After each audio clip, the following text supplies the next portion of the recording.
I like to call this value-based living. Vision boards actually work. Come from a place of neutrality, objectivity. Did I save $1,000? What obstacles came up? What the heck happened in 2023? Wait. So before you print those pictures, before you get that magazine, before you go to Target or Home Goods or wherever you are going to get your vision board supplies, just wait.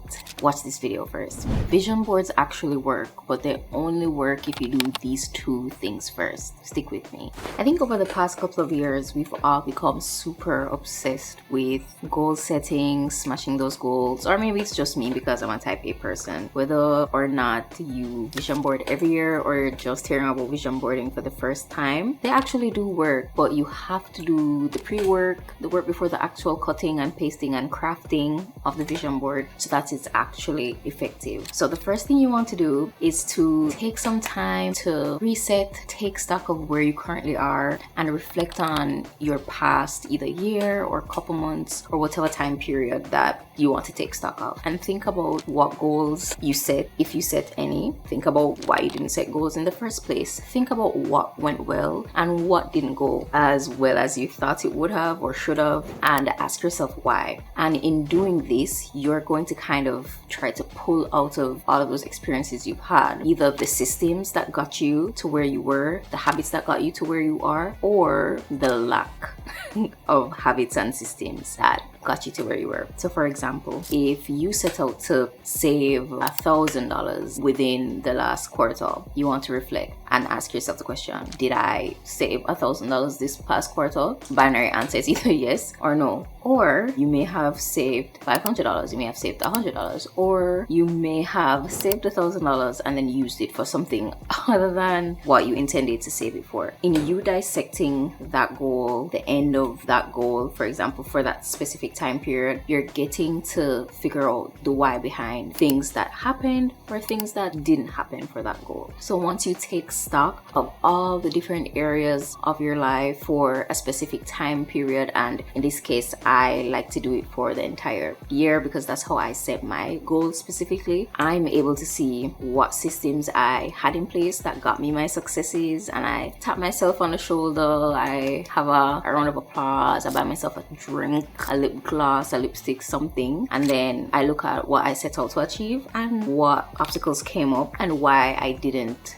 achieve what I wanted to have achieved in that specific time. So basically you're asking yourself, what the heck happened in 2023? What the heck happened in 2024, 2022? What the heck happened in the past year? And you should be able to know and be very honest with yourself. We're not doing this from a place of judgment or anxiety. I don't want any of us to have anxiety around this. You want to come from a very objective, a very neutral place, and so this might take you a couple of days, it might take you a couple of hours, it might take you 2 weeks. Because for example, this could be you as well with finances. If I know I kind of like either blow through my budget or I didn't hit like a finance goal, it takes me so long to come to terms with the fact that, okay, this didn't go according to plan. I'm here to tell you that that's fine, that's okay. But the most important thing I want you to take away from this part of it is that you need to come from a place of neutrality, objectivity, and just look at the facts, point blank period. So the first thing you want to do is take stock. The second thing you want to do before you do your vision board is to take some time to check into what your top 3 values are. Stick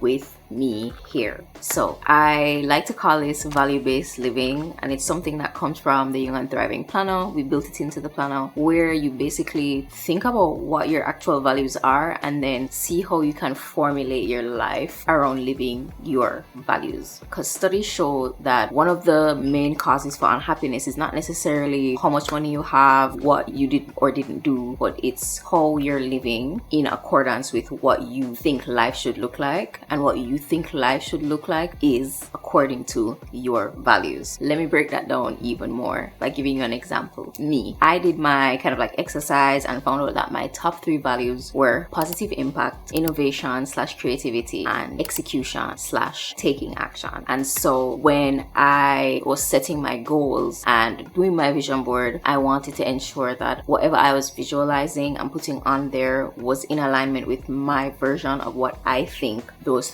3 values would look like. So positive impact could mean me getting a bit more involved in my community, doing really good at work, getting involved in some groups at work, so on and so forth. Action could mean that whenever I have like an idea for literally anything, I take action on it and I don't sit in fear. Like I really value execution. And then the second one, innovation and creativity. So just like making sure that whatever I do, I am creative and I'm finding some way to make sure that my creative outlet and my innovative self is being honored in that way throughout the entire year. So this could look like my content and like doing YouTube and why I spend so much time doing that. So that's kind of what I want you to do and think about when you're reflecting on your top 3 values. It is a stretch and it can feel weird because we don't necessarily think of these things normally, but they're things that are constant in our everyday lives. They're the things that are programming how we think, feel, and ultimately what we do. So you want to ensure that whatever your values are